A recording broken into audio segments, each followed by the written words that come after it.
You got zero at the table, man. All kinds of check breaks. Pick me. What goes with the table, you gotta be careful. Tons of fist breaks. Greetings, humans, and welcome back. I'm Joey Pigtails, and this is episode number 16 of my poker vlog titled Making Money with MoneyMaker, where I'll be going over hands I played in the $300 MoneyMaker 5-card PLO event, as well as a few hands from the 5-5-10-20 4-card PLO cash game I found myself in with Chris MoneyMaker and some Daytona regs after the tournament. I hope you stay for the discussion, but if you want to skip ahead to the tournament hands for cash game or the cash game hands, you'll find them here and here, respectively. So I'm just getting back from the Hard Rock Hollywood, where I played a few events and was able to record a bunch of cash game hands. I'm saving that footage for vlog 17 due to the magnitude of hands I have to review, as well as the need to send the video over to the Hard Rock for their blessing before I publish it, so look for that to come in the next few weeks. I want to thank Wayne and Josh, Dogfish Poker and PLO Professor, for letting me stay with them and hang out during that trip. It was really cool to get away from the norm and get to know some new people, including Jeff, Sean, and Justin, who were also at the house with us. This time around, I'm hanging out at the Daytona Beach Racing and Card Club. The MoneyMaker Tour is in town, and I played the initial event on Friday without any success. So now I've returned to fire a bullet or two in the $300 5-card PLO event with a $25K starting stack and 100-200 starting blinds. This is my first 5-card tournament, and I haven't really studied this game, so this will be interesting, and I hope this helps you understand the game a bit better for those of you looking to give it a try. You're going to see me mix it up early as I try and get a feel for this game, so a lot of these hands are great opportunities to learn from my attempts to navigate this maze. I'm going to show you a lot of hands I played, but quickly move through hands without much action as I still think it's important to see these, and I'll slow down a bit for the more complicated hands. After the tournament hands, I'm going to show you a couple interesting hands from the 5-5-10-20 PLO cash game I played with Chris MoneyMaker, including the last hand I played blind for the fun of it, which will lead me into a discussion about being an active, fun player at the table and the responsibility we have as professionals to maintain a welcoming, fun environment for both the people that come to play with us as well as for our own peace of mind. Man, those run-on sentences. One more note before we get into the hands. I love interacting with all of you in the comments. If you have some input or thoughts on specific hands, it would help immensely if you reference the specific hand played or give me a timestamp so I can know which hand we are talking about. I love hearing and considering different points of view on these hands, so let me hear it. All right, let's get into the hands. So like I said, this is my first 5-card event, and with the blinds low, I'm looking to mix it up and get a feel for this instead of sitting by and watching idly. I look down at this funky-looking hand here that has a nut suit and some weird connectivity, so let's see how it plays. It's limped around to me in the small blind, I complete, and the big blind checks. With 800 in, the flop is Jack-10 3 rainbow, and I'm open-ended to the nuts with a pair and a backdoor. We check to the late position player who bets 400, and I'm not folding yet. The turn is the 2 of clubs, giving me a nut flush draw now. Is this ever a lead here? I check and flow. My opponent bets 700, and I go ahead and call. Is a raise ever advisable here? The river is a brick with a jack of hearts, and I check fold, having perhaps missed an opportunity to bluff on earlier streets. In this hand, I open ace king jack 9-8 with nut diamonds to 700. I get 2 callers, and I end up check folding to an ugly 10-4-2 rainbow flop. And here we are again in a hand similar to the first one. Ace Queen 9-9-3 with 9 high spades and nut clubs. There's an open to 500 early, a couple of calls, I call, and we're 6 ways to a flop of Jack 3-10 2 diamonds. I check, someone bets 1,000, and 2 of us end up making this call. The turn is the 2 of clubs, giving me a nut flush draw with my open-ended. I check, someone bets a huge pile of chips, another guy calls, and I guess I can't fold, right? The river is the jack of diamonds, pairing the board and bringing in the flush I don't have. One of these guys ends up beaking that flush and takes this pot down.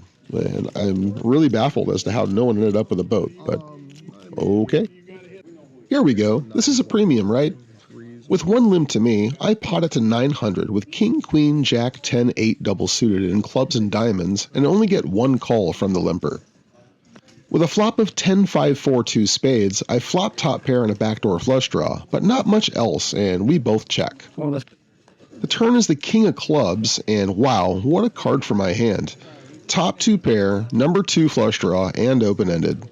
When check 2, I bet about half pot, and my opponent calls. The river's the 10 of clubs, and we now have number 2. I never expected to be up against king-king here, so I bet 2,500 on the river looking for a crying call from worse hands, and our opponent obliges. He ends up having ace-ace queen-x with nut clubs there, and he hit the flush on the river, so that explains why he paid me off. Here's our first ace-ace combo of the day. Wait, 3 of them? At least we're double nut suited and have some Broadway cards. At 200, 300, 300, I go ahead and open to 1K, and only the button calls. With a jack, jack 5, 2 club flop, I flop the nut flush draw on a paired board. I check, and our opponent bets 1,200. My thoughts? Sure, he can have a jack here. Probably does. And it's 5 card, so both will be possible. But I'm feeling stubborn, so I make the call. Is this bad? The turn is the 10 of spades, and hey look, I have a 10, which makes it less likely that he has a 10. I check and flow, and we see a bet of 2,300. I'm still feeling stubborn, so I call. In 4 card, I'd be folding here all day, but stubbornness is taking over, and I make that call again. The river is the 4 of clubs, giving me the nut flush, and it should be a safe card to avoid boats if he didn't already have one. I check, and thankfully we don't face another bet, and I beat out a naked jack to take this pot down. We hate seeing the 3 of clubs in this hand, but king, queen, queen, 10, 3 double suited is not the worst hand to go to war with. We see an open to 1,000, a call, and I call from the small blind. The big blind now pots it to 6K. Well, this spot sucks being out of position, so I'm ready to fold. That is until this guy makes the call, and then that guy makes the call.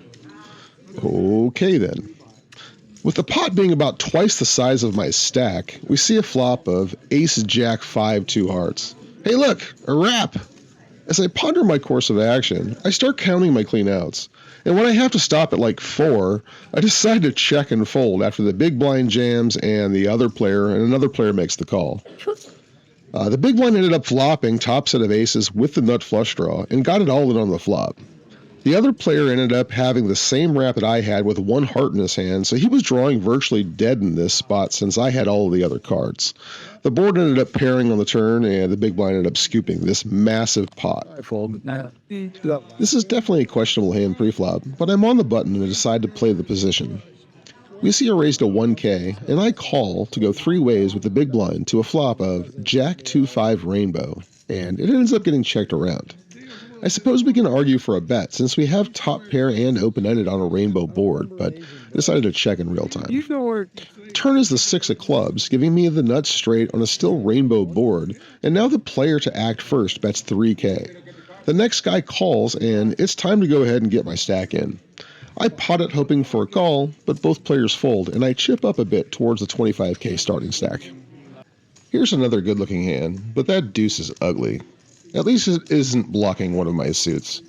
We see a couple limps, and I limp the small blind with ace, queen, jack, 10, deuce, double suited in hearts and nut spades. In hindsight, this is probably an open. With 2,500 in and a flop of ace of hearts, king of spades, 8 of clubs, I flop top, and a wrap with backdoor nut flush draws. This should be a lead here, but I decide to check in real time.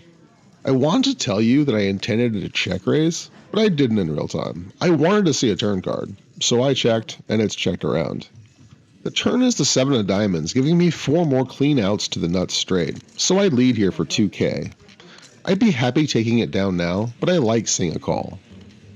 The river isn't ideal with the 7 of clubs, but I go ahead and fire this, hoping my opponent also missed their straight, but he ends up putting me all in after rivering runner quad 7s. Keep an eye on this guy. He's going to be popping back up later. 7. At 300, 600, there's a limp, and the player on my right pots it to 2,700. I'm on the button, and I like the connectivity of this hand, 7-6-6-4-4 double suited, so I make the call, as does the limper. With 9,600 in, and a flop of King Jack 5 2 diamonds, I completely whiff this.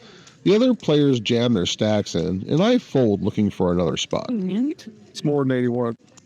Here's another hand I limped from middle position that I felt was too strong to fold, but not quite strong enough to open raise. I ended up folding to a bet on the flop. Is this an open? I don't like the configuration of diamonds in my hand, but 4 Broadway cards is pretty strong. Let me know what you think. Probably. Here's an interesting hand. We hate having 4 hearts, but it's connected with a big pair and an ace, so I limp from late position with ace, jack, jack, 9, 6, and we go 3 ways with the blinds to a flop of ace, 10, 10, 2 spades. It's checked around to a turn of the 6 of clubs, and checked around again to the river of the jack of diamonds. There we go. Oh yeah. I fire 2K when checked to, and I end up taking this one down. My decision to mix it up a lot has resulted in me being pretty short stacked and looking for a double up, which is how we got here.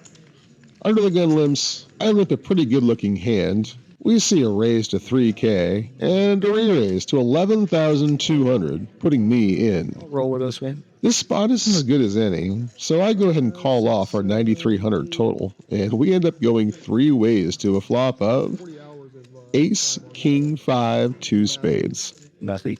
These guys get it all in on the flop, and get ready for this. We see a turn of the ace of spades, giving the under the gun player quad aces. What a card! In even more dramatic fashion, the river is the queen of spades, giving the other player a royal flush. I keep talking about seeing crazy and insane runouts in this game, and you can go ahead and add this to that pile of evidence. I decided to fire another bullet in this event, and the very first hand I see at this new table under the gun is really good. Double suited coordinated aces in hearts and clubs. Ace, ace, 9, 7, 6. I go ahead and open to 3,000, which ends up seeing 3 calls and quite a few comments of, hey, you just got here. Yeah, I just got these chips. I don't think it. With 13,500 in the middle, we see a flop of queen, 9, 5, 2 spades. I flopped a gutter and a backdoor flush draw, but not much else in this multi-way pot. I check, we see a bet of 10,000, and I end up folding. Thoughts on this hand? Maybe just pot it on the flop and hope for the best? I don't know. That's why we folded. The blinds had gone by, and I'm on the button with jack, jack, 9, 8, 8, 3 diamonds. Tyler, an accomplished tournament and cash game pro who's under the gun, now opens to 3,500. I go ahead and call on the button, and the big blind comes along as well. There's 13,000 in, and with a flop of 3, 9, 10, 2 clubs, I've flopped quite a bit here. The big blind leads for 8,000, Tyler jams for less, and I go ahead and get it in for my last 15,500 and get a call. The big blind has the nut club draw, and it comes right in on the turn to send me over to the cash games. I missed filming a few of these cash game hands as I was getting set up, but to get you caught up here, I short bought into this game for $500 thinking it was a normal 5-5 PLO, but was quickly chided for having crumbs in front of me by my buddy Al, since this is running with a double straddle that the table has agreed to. I said, oh man, no worries. Tim is going to double me up right now, and proceeded to get it all in pre-flop with 7, 6, 4, 3, 2 diamonds, flop a pair, turn 2 pair, and double up through Tim. I've been playing pretty tight since, which leads us here. You'll notice that the cutoff has a $10 straddle on, and the button has the $20 straddle on. Al on the small blind calls the 20, and I go ahead and pot it with a super premium hand, 7, 6, 5, 3 double suited in hearts and clubs to $90. In true PLO fashion, we go heads up. I mean 5 ways to a flop of ace, 2, 6, 2 hearts, 1 club. When checked to, I do what any sane person in this situation would do, and I stick as much money in as possible, which ends up being $450, about half my stack. After these guys quickly fold their better hands, they tell me to show the aces, but I quickly toss those cards into the muck and tell them I can't show the aces, but they'll see it on the vlog for sure. Did someone call me a nit again? I did. These are cards. I've got the button in his hand with the $20 straddle, and the small blind opens to $50 first act. We see two calls, and I look down at Ace King King 2, double suited in diamonds and nut clubs. Now, you'll notice that I hesitate a little before I call preflop. I was considering a 3-bet, and I think that both 3-betting and calling are okay here, depending upon dynamics. I'd lean toward an isolation 3-bet in hindsight, though. $210 in, and a flop of King 10-7 2 spades. We flop top set, but this board is pretty wet. I love hearing the word pot from the small blind. We also see Tim make the call of this pot-sized bet. And like I said, the board is extremely wet, so we must make draws pay a hefty price to stay in this hand. I go ahead and pot it to $1,050. The small blind jams almost immediately for $1,180, and Tim ends up letting this one go. We run two boards, and spades end up hitting on both of them, although the small blind had bottom set and a gut shot straight draw and didn't improve. Tim, on the other hand, would have hit the spades on both boards to scoop this, so we can see the importance of charging these draws and not allowing them to realize equity cheaply on the flop with just a call. The last hand here is pretty cool. I racked up and was ready to leave, but decided to play one last hand, and to do a blind as long as it doesn't get too expensive. I limped to $20, and Chris MoneyMaker says, I don't have a good hand, but I'm going to make it 100 because you came out for 20 blinds. So it may either get max punishment upon me or you. I don't know. Somebody don't take it. Tim makes the call, and I'm not backing down now, and I go ahead and toss $100 in there. There's a queen on the board. I let them know I'll stay blind and check until someone bets, and we're off to a flop of 2-6-8 or something like that. And it's checked around. I'm checking again. The turn is a 9, I think, and we all check again. The river pairs a 2, which ends up hitting MoneyMaker, and he ends up winning this one. And I think I hit it like a pair of 6s or something, but That's all. we end up shipping or punting off $100 and heading for the cage. Monster. Oh, nobody. Well, that was a really fun day of poker. From playing a tournament format I've never played before, to playing a big PLO cash game with the legend Chris MoneyMaker, I had a great time hanging out in Daytona with a bunch of really cool people. I talked earlier about being an active, fun player at the table, and I want to talk about this a bit more from a few perspectives as I see both spectrums of behavior in both cash and tournament poker. Most people who find themselves at a poker table, we can safely say enjoy the game of poker, and they come here to have fun, doing the thing they like or even love to do. Having fun at the table and creating a welcoming environment for other players is, in my opinion, a crucial requirement for being a professional poker player. Now, I'm not saying we have to kiss people's asses or go far out of our way to ensure everyone is having a great time, but we should be conducting ourselves in a relatively friendly manner and find ways to keep the mood light and loud at our tables. For many of you that play with me, whether in Orange City, Daytona, Best Bet, Hard Rock, Tampa, and or Hollywood, Vegas, or anywhere else, you know I'm there because you can hear me. Pick me, I frequently shout, or I sometimes make a point of kissing my chips goodbye before throwing them in the pot when closing the action. Or should we somehow have a seat open, you'll also hear me shouting, "Seat open, best game in the room, let's go!" I make a point of making sure the room knows that when I'm there, we're going to have a good time. And the action is going to get crazy, because when I'm at the table, all hell breaks loose, baby. Because I want to have a good time, and I want to surround myself with like-minded individuals. I want to sit with people who came to have fun and enjoy themselves.